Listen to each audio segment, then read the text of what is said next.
फैसलाबाद के इलाका गुलजार कॉलोनी गली नंबर 6, 7, 8 नहर का मंजर पेश करने लगे। फैक्ट्रियों के वेस्ट से पूरा इलाका परेशान, बीमारियों की अमाजगाह बन गया। गटरों के बंद रहने की वजह से गंदा पानी घरों में दाखिल होने लगा। अहले इलाका की एमडी वासा से अपील है कि गटरों की सफाई करवाई जाए और फैक्ट्री का इस्तेमाल शुदा पानी निकाल कर अहले इलाका को परेशानी से निजात दिलाई जाए। अगर एमडी वासा ने इस पर गौर न किया तो अहले इलाका ज़िला कौंसल चौक में एहतजाज करेंगे और अपने मसाइल के हल तक जारी रखेंगे। कैमरामैन टीम के साथ Haji Amin Kokar, news home TV, Faisalabad. ਵੀਰੇ ਪਾਣੀ ਦਾ ਕੁਛ ਕਰੋ, ਸਾਡੇ ਮਕਾਨਾਂ ਨੂੰ ਪਾਣੀ ਪੈਣ ਡਿਆ, ਬੱਚੇ ਸਾਡੇ ਬਿਮਾਰ ਹੋ ਗਏ ਜਰਾਸੀਮਾਂ ਦੇ ਨਾਲ। ਮੀਆਂ ਜੀ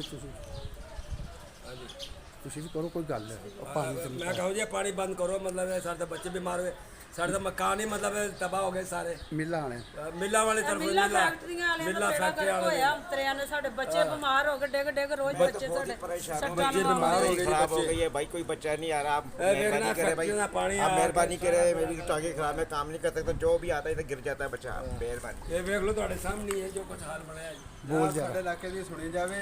ਇਹ ਸਾਡੀ ਫੈਕਟਰੀਆਂ ਦਾ ਪਾਣੀ ਆ, ਸਾਡੀ ਗਲੀ ਦੇ ਵਿੱਚ ਆ ਰਿਹਾ। ਸਾਰੀ ਗਲੀ ਤੰਗ ਆ ਇਹਦੇ ਕੋਲੋਂ।